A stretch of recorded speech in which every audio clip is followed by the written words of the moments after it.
Boa noite a todos.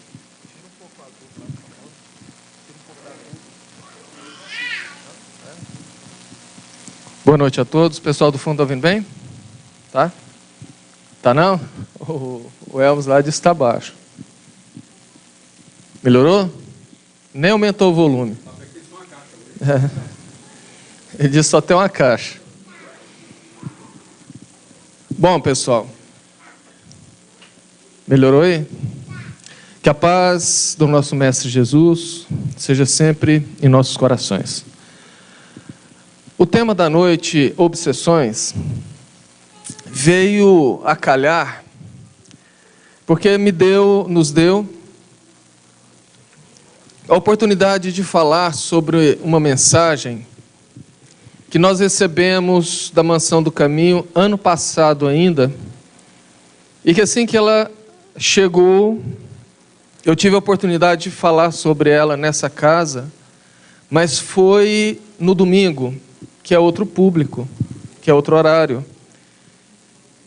E depois de proposto o tema, eu achei bastante oportuno, porque em verdade é uma mensagem um pouco densa e um pouco tensa, que fala sobre o momento grave que nós estamos passando no planeta, em especial no Brasil, mas é uma mensagem que ela vem para alertar, porque é muito bom quando nós temos que trilhar uma estrada e temos o mapa, as condições da estrada, que nos diz onde tem um buraco, onde tem um desvio. Assim, mesmo sabendo que a estrada possa ser perigosa, essa noção nos dá condições de fazer uma viagem melhor. E é essa que é a ideia. Kardec nos disse que quando uma ideia tem que chegar para a humanidade, ela não chega restrita a um grupo ou a uma pessoa. Ela é distribuída em diversas partes, em diversos momentos, em diversos lugares, justamente para testar o que ele chamou de universalidade do ensino dos Espíritos. O que atesta a veracidade é justamente isso, ela aparecer em vários momentos, em vários lugares, falando a mesma coisa. Em relação a esse momento, em relação ao conteúdo dessa mensagem, eu vou falar de 3 alertas que eu participei em particular. Não de que a gente ficou sabendo. São histórias que em outros momentos eu já contei nessa casa, mas que eu vou repetir resumidamente, porque elas são oportunas para essa situação. A primeira aconteceu na minha adolescência, quando participava de um trabalho mediúnico ali na Casa do Caminho. E para mostrar que não faz muito tempo, eu lembro de parte da mensagem como se fosse ontem. Ao final desses trabalhos, quando era permitido pelo mentor dos trabalhos, uma mensagem vinha através de ou psicografia ou psicofonia. E naquela noite, manifestou um espírito que se identificou como uma freira católica e que trouxe uma mensagem longa, de 8, 10 minutos, e que me marcou bastante uma frase que ela disse durante essa mensagem. Quando ela falou que, neste momento, muitas mudanças começarão na Terra. Neste momento não era aquela hora, aquele dia, mas um momento histórico, naquela época.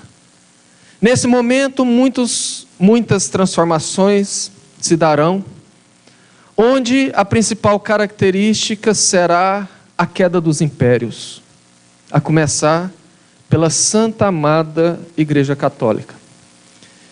E logo depois, alguns meses, 1 ano e pouco depois, veio o advento do evangelismo, apareceram os escândalos de pedofilia, de desvio de dinheiro dentro da igreja, e a igreja foi esvaziando, foi perdendo aquele império que ela era até então.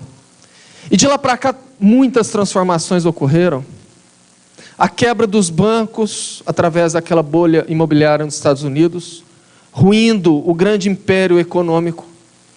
Vários impérios da corrupção, vários impérios industriais, comerciais, foram ruindo porque, em verdade, o mundo de regeneração não pode ter extremos tão distantes. E isso faz parte da aproximação deles. Em uma outra ocasião, para quem conheceu meu pai, desencarnado já há quase 5 anos, ele, entre outras, teve 2 manifestações quando ele falou também 2 frases bastante marcantes e de muito alerta. A primeira foi na primeira manifestação mediúnica dele, que se deu nessa casa, numa sala ali do lado, quando ele falou de como foi o seu desencarne, falou da saudade da família, e ali ele disse que apesar dos 7 meses apenas da sua desencarnação, ele estava muito bem.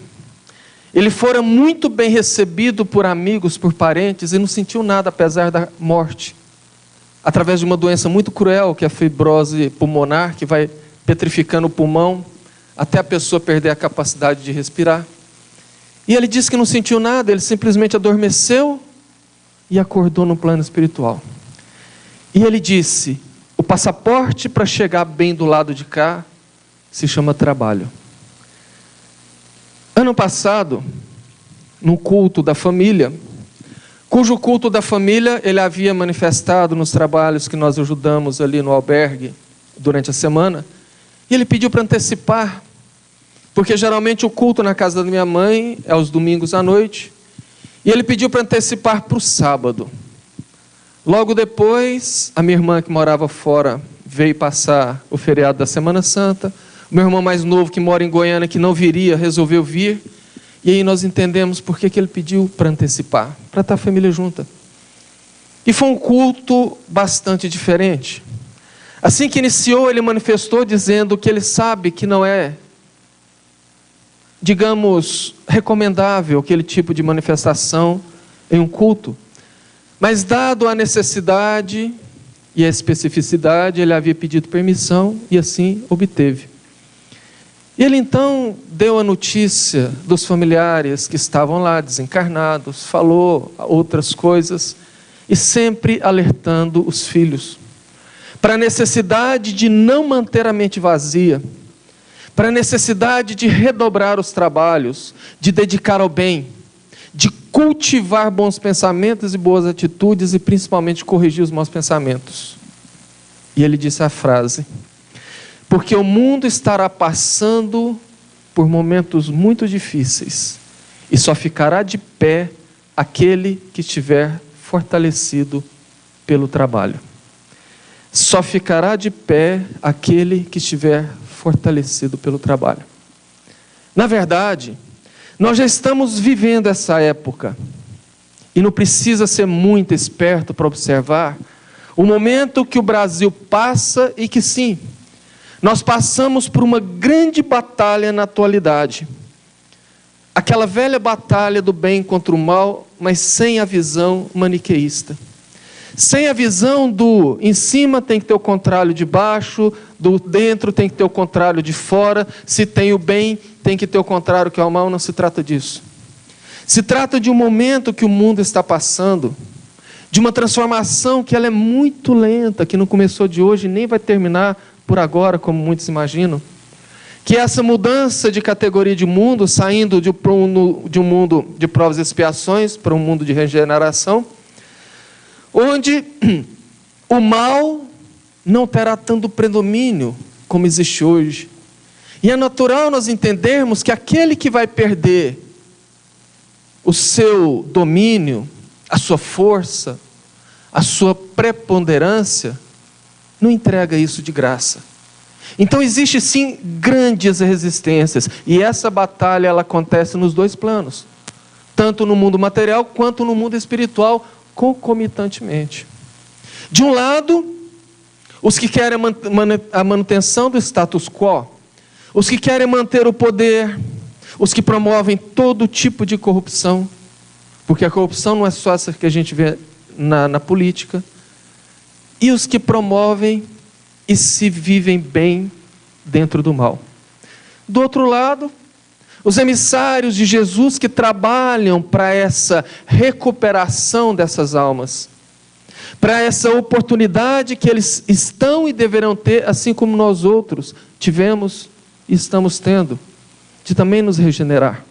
Porque Jesus disse que nenhuma das suas ovelhas se perderá. E esses espíritos nada mais são do que estagiários de um momento que todos nós já tivemos no passado. E no meio estamos nós outros. Exatamente nós, os acomodados, que preferimos ficar sentados observando para ver como que vai ficar. Os mornos, que nós já falamos aqui outras vezes, que não somos quentes nem frios, somos mornos. Não fazemos o mal, mas também não fazemos o bem. Vivemos uma vida monótona. Se está tudo certo, se está tudo bom, a gente vai tocando. Porque para que esforço? Porque para que mexer no que já está dando certo? Eu não tenho nada em excesso, mas já está bom do jeito que está. E essa é a principal característica de que algo muito sério está acontecendo. Essa é a principal característica de que uma armação do plano espiritual já está em pleno vigor e nós nem nos apercebemos. Da mesma maneira que nós vemos, por exemplo, no noticiário, que gangues rivais dentro de penitenciárias brigam entre si e se matam simplesmente pelo domínio daquele local. Isso está acontecendo também no plano espiritual e no plano material, por conta dessas entidades já reencarnadas, simplesmente por causa do orgulho. O orgulho que Joana de Ângeles diz ser o maior precursor de todo o estado violento da humanidade. Desde uma simples agressão até as grandes guerras mundiais, eles são causados pelo orgulho. E nisto, uma onda de obsessões coletivas começa a tomar conta do planeta, muito bem arquitetada por entidades extremamente inteligentes. Porque muita gente imagina que um espírito que ainda vive o mal, atrasado moralmente, obviamente deveria ser atrasado intelectualmente. E não é. Nós temos grandes cientistas, grandes intelectuais, grandes mentes encarnadas, que não necessariamente são bons, são criminosos. Nós temos nesse exato momento grandes mentes trabalhando para descobrir drogas, para fabricar armas que não são detectadas nos detectores de metais dos aeroportos. São grandes mentes que ainda vivem no mal. Agora, isto tem tudo a ver com obsessão. Porque até então alguém podia falar, mas o que tem a ver o que você está falando com o tema? Absolutamente tudo. Porque vamos imaginar uma coisa. Hoje aqui nós não vamos falar de classificações, de características de obsessão. Porque imaginando que a gente está numa casa espírita onde todos deveriam pelo menos já ter estudado os livros da codificação, se torna um pouco desnecessário a gente ficar nisso. Então vamos para o Espiritismo 2.0. Mas para dar uma geral sobre o que seriam as obsessões, e fazendo uma analogia muito atual e fácil de entender, vamos imaginar, por exemplo, as nossas redes sociais, Instagram, o Facebook, onde, por exemplo, eu faço um perfil no Instagram, ali eu coloco uma foto que eu considero a minha melhor foto, e lá eu faço postagens, tanto como no Facebook. A depender dessas postagens, eu vou tendo curtidas dos meus contatos, cujos contatos veem a minha foto, veem o que eu posto e me adicionam. e eu aceito ou não. Depois que eu já tenho um grupo de contatos, eu vou fazendo as minhas postagens, e esses contatos, se gostam, curtem. Se não gostam, não curtem e às vezes até criticam. Eu posso ter 5.000 contatos no Facebook, por exemplo, mas eu não conheço todos. Ou às vezes conheço meia dúzia deles. Eles estão no mundo virtual, eles não estão no mundo real, mas eles existem. Em algum lugar, eles existem. E estão de lá acompanhando tudo que eu posto, tudo que eu faço, e influenciando através das suas postagens também, no que eu faço. Essa analogia é exatamente o que é um processo obsessivo. Porque nós vivemos no mundo onde eu tenho a minha personalidade, que é a minha fotinha de perfil, onde eu posto as coisas que eu faço, que eu falo, as minhas atitudes, os meus pensamentos, onde eu tenho também os meus seguidores, que estão no mundo não virtual, muito real, mas que eu não os vejo, que eu não tenho contato, mas que eles estão em algum lugar. E estando em algum lugar, eles sim influenciam na minha vida de uma maneira de mão dupla. Tanto eu quanto eles. Isso seria a obsessão. Só que quando a gente fala de obsessão também, nos vem à mente aquela obsessão do perseguidor ferrenho, aquele espírito que nós fizemos mal a ele no passado e, portanto, ele quer cobrar aquela dívida. Mas tem também aqueles que nós conquistamos por aí, com os nossos pensamentos, com as nossas atitudes, e por terem afinidades com isso, passam a nos acompanhar e, portanto, influenciar na nossa vida. Mas a obsessão também modernizou. Aquela ideia, ela também modificou. Porque existem sim esses moldes e esses modos de obsessão, mas o que nós vamos falar aqui hoje é de um outro tipo de obsessão, muito mais sutil e muito mais perigosa. Portanto, sai os obsediados que caem no chão, estremecem, babam, dão vexame, e entram as influências silenciosas, muito bem ardilosas e por isso muito mais perigosas.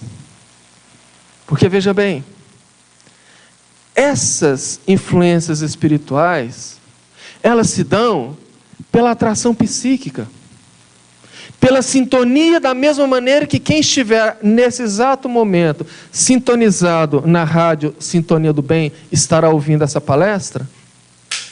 Assim como se eu sintonizar em alguma emissora dentro daquela frequência, eu vou ter, segundo aquela frequência, o contato com a emissora, os nossos pensamentos é do mesmo molde em relação à espiritualidade. Só que nesse caso existe um trabalho um pouco diferente, que é da geração de um psiquismo coletivo para facilitar essa sintonia. É como se existisse uma frequência de uma rádio em uma banda tão larga que qualquer rádio, em qualquer frequência dentro daquela faixa, já sintonizaria de maneira automática. E vou exemplificar. E aqui entra o terceiro fato que eu disse que de uma certa maneira eu participei. Há um tempo atrás, numa reunião mais íntima na Mansão do Caminho em Salvador, eu ouvi Manuel Filomeno de Miranda falar pela boca de Divaldo Franco, e antes de lançar o primeiro livro da série falando sobre a nova era, ele nos alertou dizendo de uma estratégia do plano espiritual inferior muito forte para atacar toda a humanidade e principalmente os espíritas. Só que uma estratégia trabalhada que não usa violência, que não usa os estados de loucura, como a gente disse, e muito bem e muito menos o assédio obsessivo direto. Eles usam os nossos defeitos. Porque o objetivo deles é fazer com que as pessoas não façam nada. Não precisa fazer o mal, mas também não faça o bem. O que ele chamou de colocar a humanidade em estado de inércia. Porque veja bem uma coisa, eles estão conseguindo isso com muito êxito. Basta a gente observar como que está a humanidade. Basta a gente observar como que estão as pessoas à nossa volta. E basta observar como estamos nós. Antes, vamos entender uma coisa.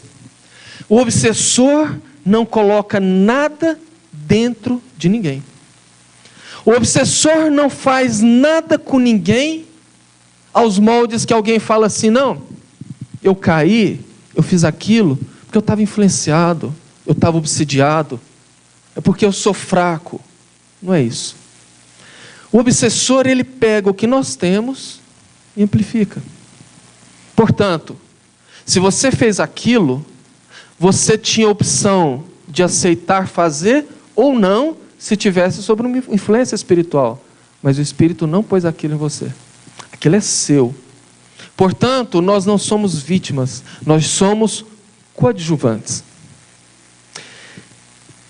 André Luiz, no livro Ação e Reação, quando eles conseguem, digamos, converter uma entidade que trabalhava para um grupo e para um líder, a fim de fazer assédios obsessivos, com objetivos de derrubar a pessoa e às vezes levá-la até a morte. Essa entidade foi explicar para ele como que era o mecanismo que eles trabalham a obsessão. E pasmem, ele revelou sobre a Escola de Vingadores, uma universidade para obsessores. Como assim?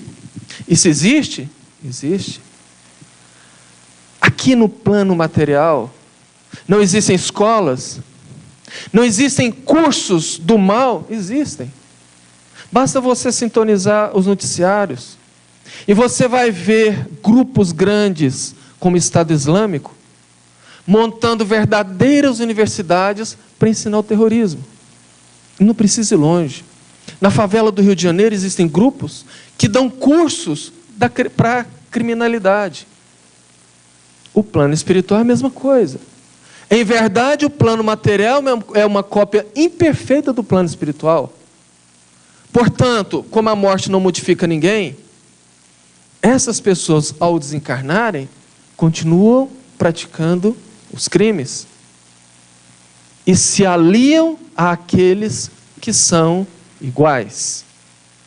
Ele disse então que o processo de obsessão se dá através da observação do desejo central de cada pessoa. Porque nós sabemos também que tudo que nós pensamos, absolutamente tudo, formatamos de maneira fluídica no plano espiritual. Lá, não. Aqui. Porque o plano espiritual não é lá, como a gente tem aquela ideia do céu lá longe. Não, o plano espiritual é aqui. Simplesmente é um mundo que coexiste com o nosso apenas em outra faixa vibratória. E a física quântica já está identificando isso. Falando dos multiversos, dos universos paralelos. E a doutrina espírita fala das formas pensamento. Fala que tudo que nós pensamos, nós produzimos aquelas imagens no plano espiritual, e é daí que os obsessores nos acham. É aí que eles nos observam.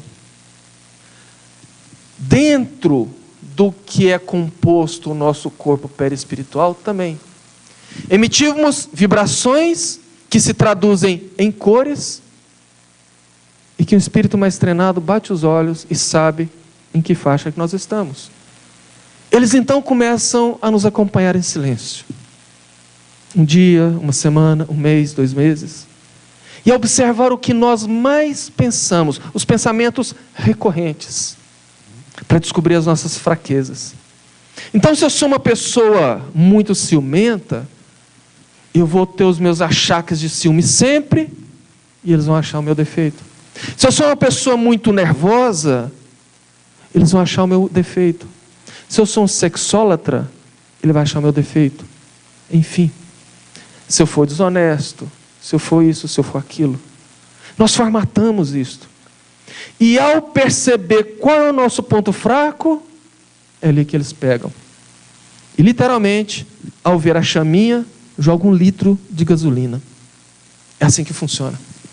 Manuel Filomeno de Miranda falou de 5 pontos que o tempo não permite nós falarmos. Eu vou falar apenas de 2. A título de ilustração, para a gente perceber o tanto que a coisa é sutil e perigosa ao mesmo tempo. Dos 5 pontos que Manuel Filomeno de Miranda falou, todos nós temos pelo menos um deles. Uns 2, outros 3, às vezes tem gente que tem até os 5. Mas ele falou inicialmente sobre o misticismo. Ele disse que o místico é aquele que busca resposta rápida e fácil em tudo.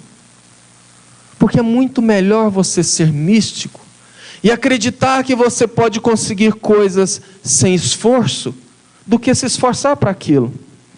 E é isso que mais atrai. E se a pessoa é mística e busca o menor esforço, o que é que ela esconde? A inércia. Percebeu? Por exemplo, é muito mais fácil para um místico ir numa cartomante que traz o amor em 3 dias e pagar uma grana acreditando naquilo, do que se tornar uma pessoa agradável, atraente no sentido de ser um bom companheiro, uma boa companheira, de ser uma pessoa presente, carinhosa. Não, eu não preciso ser isso, eu vou lá e pago, e acredito naquela facilidade e resolvo os meus problemas. Percebeu? É muito mais fácil eu acreditar em amuletos, em cristais, em runas, em tantas outras coisas. Tem meu santinho lá, que eu boto ele de cabeça para baixo para casar, ou acendo a minha vela, do que acreditar na realidade de que se eu preciso conquistar algo, eu tenho que ir à luta. E a doutrina espírita tem sido ninho de místicos, e não é pouco. E não é pouco mesmo. Começamos por aqueles que insistem que a doutrina espírita está ultrapassada e que precisa de atualizações. Mas quando você faz algumas perguntas básicas, ele não sabe responder. Quando você questiona sobre temas que estão lá no Livro dos Espíritos, o primeiro livro, ele não sabe responder, mas ele jura que está precisando. E nesse mundo de internet, principalmente, o que a gente vê de bobagem, de baboseiras, de idiotias na internet, com título de espiritismo, é gravíssimo. Eu sigo algumas páginas que se dizem espíritas no Facebook, que é de lamentar. Há pouco tempo atrás, uma chuva de psicografias. Dr. Bezerra de Menezes, o médico, psicografando, falando de política. Celebridades, Cássia Eller, Cazuza, Chorão, suicidas inconscientes, porque se mataram usando drogas. Fazem psicografias como se fossem espíritos de luz. E os espíritas adoram, compartilham, curtem, passam para frente. Ridicularizando a doutrina. Porque quem não é espírita e vê aquilo, acha que doutrina espírita é aquilo. Sem falar de romances, muitos, que falam de gestação de perispírito no plano espiritual, churrasco no plano espiritual. E muita gente lê e acha que aquilo é verdade.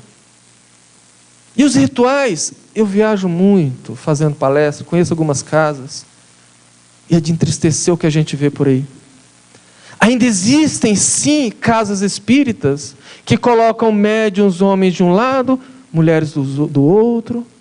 A mesa tem que ter toalha branca, os médiuns têm que estar de branco. Na hora do passe você tem que sentar com a mão para cima, sobre as coxas. Não pode ter metal.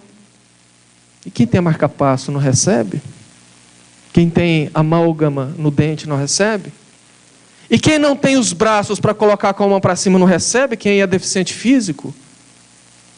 Onde leram tal bobagem?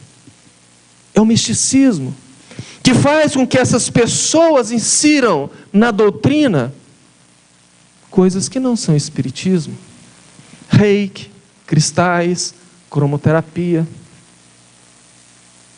Porque uma das coisas que Manuel disse é que, entre outras ações a levar à inércia, o grande objetivo é justamente ridicularizar a doutrina espírita. Porque, sendo assim, as pessoas fazem com que os simpatizantes que iriam aderir, muitas das vezes nem entram por conta disto.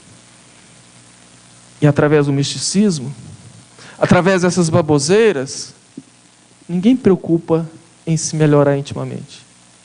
Ninguém preocupa em fazer a reforma íntima. A inércia. Percebeu?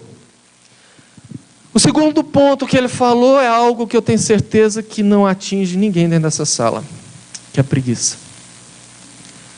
E quando a gente... Você pega, por favor? Você está mais perto. Quando a gente fala de preguiça... Obrigado. A primeira coisa que a gente pensa é na preguiça. Naquele estado de não querer fazer quase nada. De deixar tudo para depois, a procrastinação. E nesse mundo de facilidades, onde eu não preciso mais me levantar do sofá para trocar o canal, eu aperto o controle remoto. Onde eu não preciso mais ir até o restaurante ou a lanchonete comprar comida, eu ligo. Não, eu uso o aplicativo. E o serviço de delivery entrega na minha casa. E às vezes eu já está pago pelo celular, eu não preciso nem tirar o cartão para passar, perder tempo. Esse mundo, exatamente esse mundo, obrigado.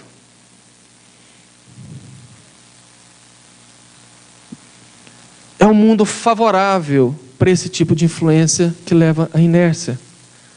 Porque, em verdade, os nossos piores vícios, tanto os físicos quanto os morais, eles têm sim a sua base na preguiça, que leva à inércia. Quer um exemplo? A gula. O IBGE soltou no ano passado que a população brasileira já está atingindo a casa dos 60% de sobrepeso ou de obesos. E isso é extremamente sério. Eu não estou nem falando de questão de estética, não. Eu estou falando de saúde mesmo. Porque na mesma proporção, os números de AVC e infarto em jovens têm aumentado vertiginosamente. Mas nessa questão do aumento de peso, o que é que vem junto? A inércia. Porque a pessoa de sobrepeso, ela é devagar, tranquila, para economizar energia. Evita ao máximo fazer esforço. E aí as coisas vão só passando, porque come até passar mal e depois vai dormir. É inércia. Exercitar? Não. Exercitar cansa. Exige esforço, eu vou ficar suado. Eu prefiro comer um bom churrasco, tomar um bom suco, um bom refrigerante, preferência de 2 litros, e depois dormir, descansar, ficar quieto. Esses dias de chuva, ótimo para dormir. A inércia. Os vícios que começam no mais básico, como o álcool, por exemplo, é outro grande precursor. Porque as pessoas que bebem dificilmente vão para um clube, dificilmente praticam esporte, dificilmente se aventuram em alguma coisa. Ficam bebendo. Sextou, happy hour, vou beber. Sábado, dia de beber, vamos fazer um churrasquinho em casa, vamos beber. Tudo é motivo para beber. E beber, o que a pessoa faz? Inércia. Percebe? Enfim, são muitas coisas. Eu prefiro ver uma novela, um filme, do que ler um livro. É mais fácil. Até a prostituição. Porque quando a gente fala de prostituição, a gente imagina a prostituta lá da casa de prostituição, ou as que ficam nas esquinas fazendo ponto. Não. Tem muita gente por aí que trocam a beleza física, o corpo, em troca da conta paga, de um presente, de um meio de transporte. É a mesma coisa.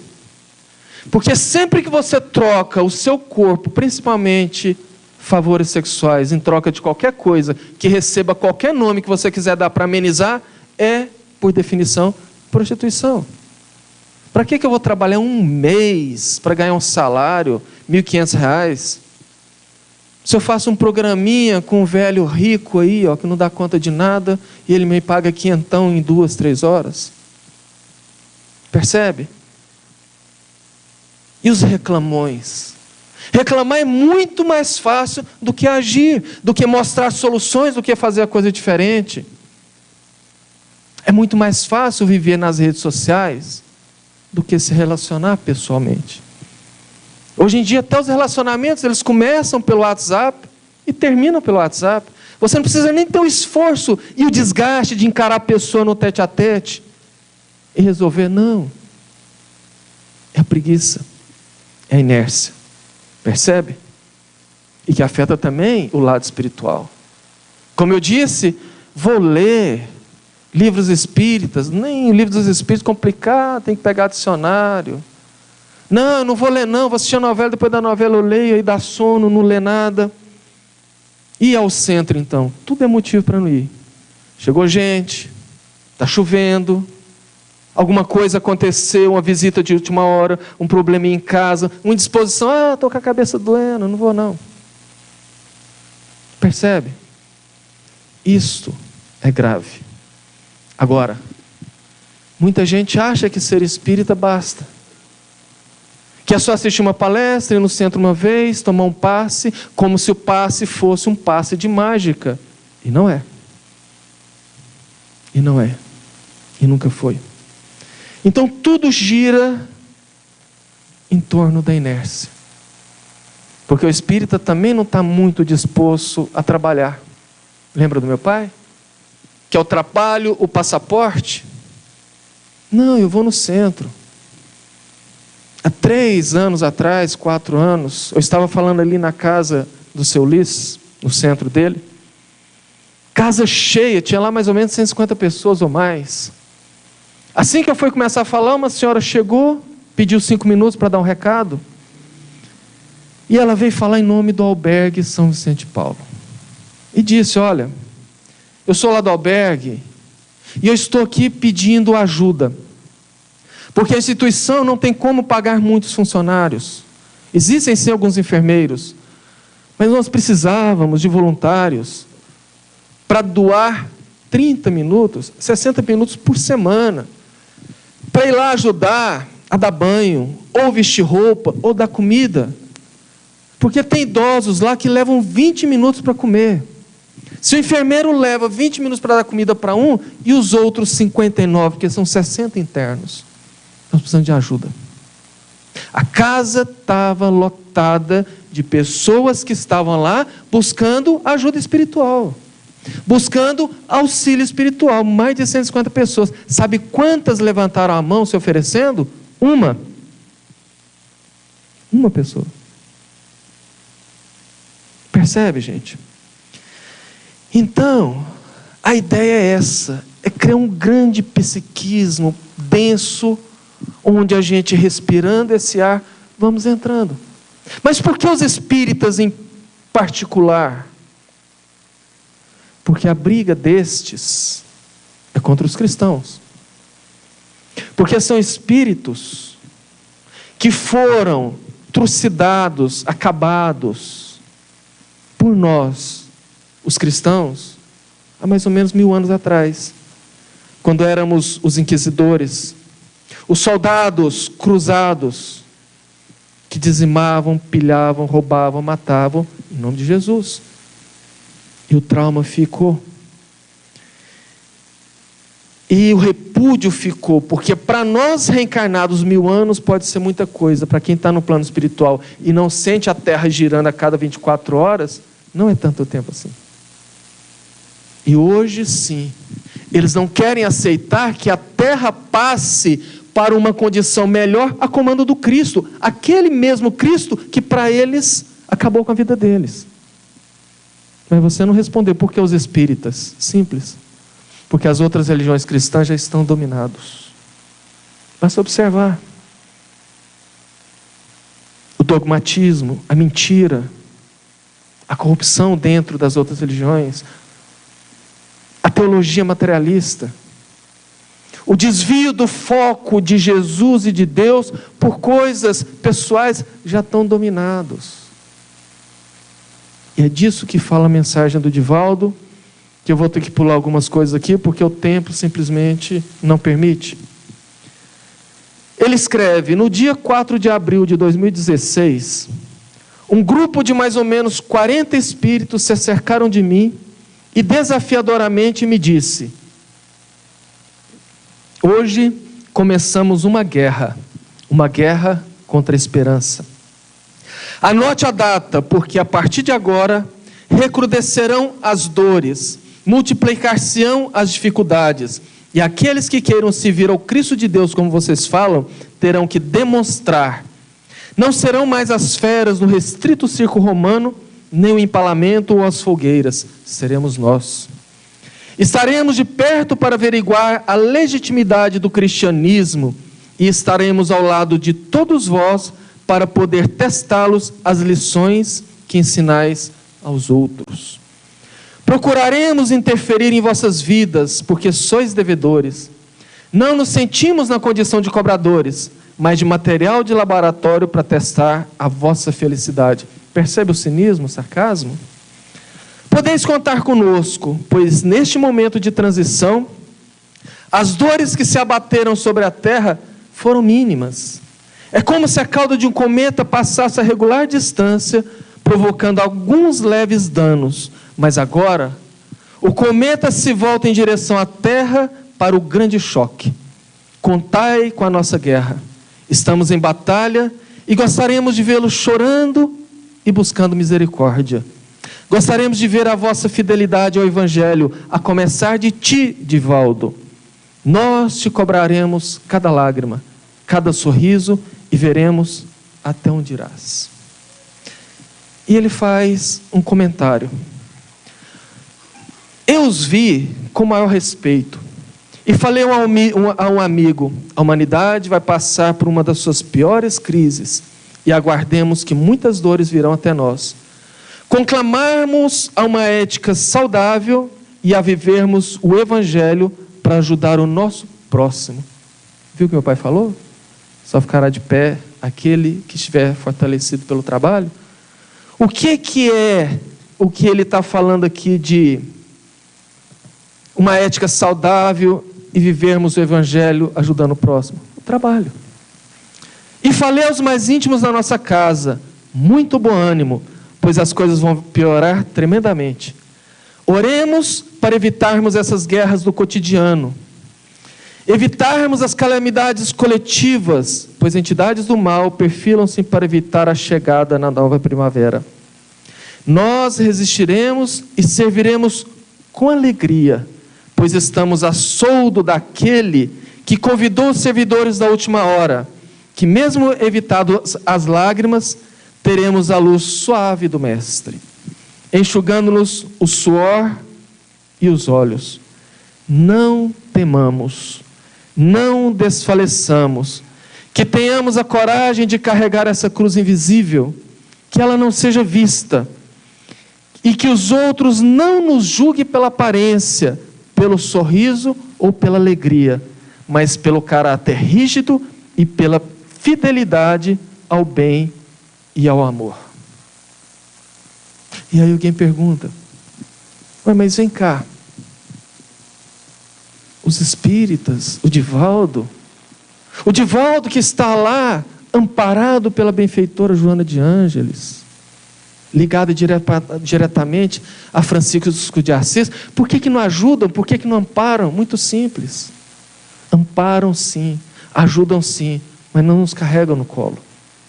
Um aluno que entra para a faculdade de medicina, ele não pega o diploma se ele não estudar muito. Nós temos que ter o nosso esforço, o nosso mérito. Ninguém evolui sendo ajudado, sendo carregado. Nós precisamos dar o nosso testemunho daquilo que fazemos, porque isto Deus permite. Primeiro, porque não somos vítimas. Fizemos, e a lei de causa e efeito hoje nos coloca frente a frente com o cobrador. Segundo, eles estão hoje num patamar que nós já estivemos no passado, portanto, não devemos julgar. Somos, digamos, os irmãos mais velhos, e aqueles mais ignorantes estão fazendo essas bobagens. E terceiro, Deus permite, porque isso ajuda na evolução. Não é a necessidade que faz o sapo pular? Jesus disse, é necessário que haja o escândalo, mas ai daquele por quem vier o escândalo. É necessário que coisas assim aconteçam para a grande peneira, que é a transição planetária, cuja trama cada vez vai ficando mais fina para peneirar realmente aqueles que Jesus disse, os bons herdarão a terra, para que nós deixemos de ser mornos, porque aquele que for morno, vomitar-te-ei da minha boca, está escrito no 1º capítulo do Apocalipse, na carta que Jesus manda para a igreja de Sardes, dizendo que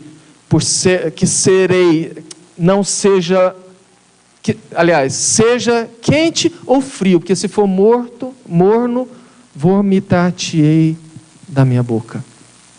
Nós precisamos começar a agir, sair da nossa zona de conforto, trabalhar, fazer o que o cristianismo nos ensinou, porque é isso que nos fortalecerá. Porque essas entidades, elas não vêm diretamente a nós também. Quando o Divaldo fala, lutemos para evitar os embates do cotidiano, é dentro de casa, da família. É nos orientar a entendermos que não estamos vivendo separadamente, de maneira isolada. A lei da interconectividade da física quântica, e que o Dr. Bezerra de Menezes diz, nós estamos tão interligados no mundo, que ninguém pode tocar uma flor sem incomodar uma estrela. Que quando um homem cai, toda a humanidade cai com ele. Quando o homem se levanta, toda a humanidade se levanta com ele. Se eu me proteger e não o meu próximo, eles me atingem através do meu próximo. E qual é o meu próximo? Mais próximo é minha família, o meu grupo social de trabalho. Então nós precisamos trabalhar em prol da humanidade, levantar da cadeira e buscar, sim, antes que a dor bata a nossa porta. O duro é que, como disse Joana de Ângeles, a grande maioria da humanidade, inclusive muitos espíritas, vivem a consciência de sono, ou seja, vivem para comer, dormir e fazer sexo. Ainda não despertou a espiritualidade, ainda não despertou a necessidade de trabalhar aquilo que Jesus disse, que não adianta só você juntar coisas que as traças comem e que os ladrões roubam. Temos que fazer o bem no limite dos nossos esforços. Não basta apenas não fazer o mal, temos sim que fazer o bem. O trabalho é o que nos fortalecerá. Só ficará de pé aquele que estiver fortalecido pelo trabalho. Boa semana a todos e que Jesus nos abençoe.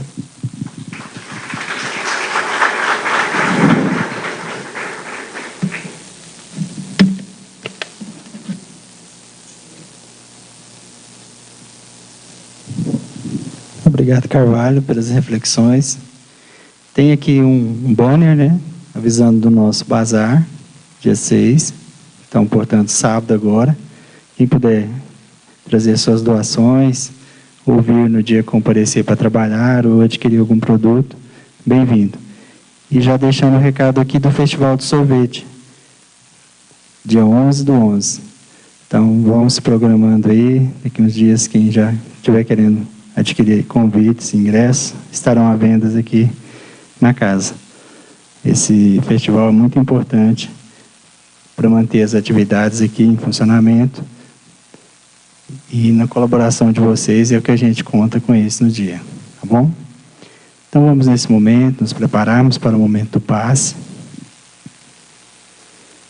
elevando os nossos pensamentos a Jesus, agradecendo a Ele a oportunidade de estarmos aqui nessa noite, refletindo a importância de estarmos atentos aos chamados do nosso dia a dia, para o trabalho, para o apoio a um irmão que às vezes é tão próximo a nós, pouco sabemos das suas dores, das suas angústias.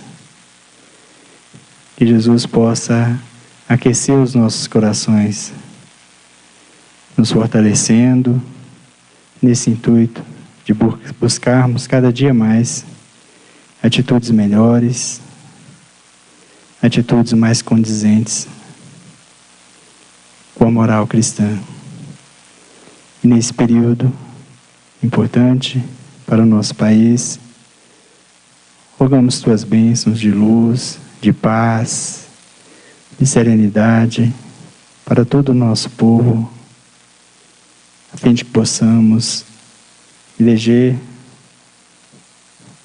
através do nosso voto democrático, pessoas melhores para comporem os quadros dos destinos do nosso país.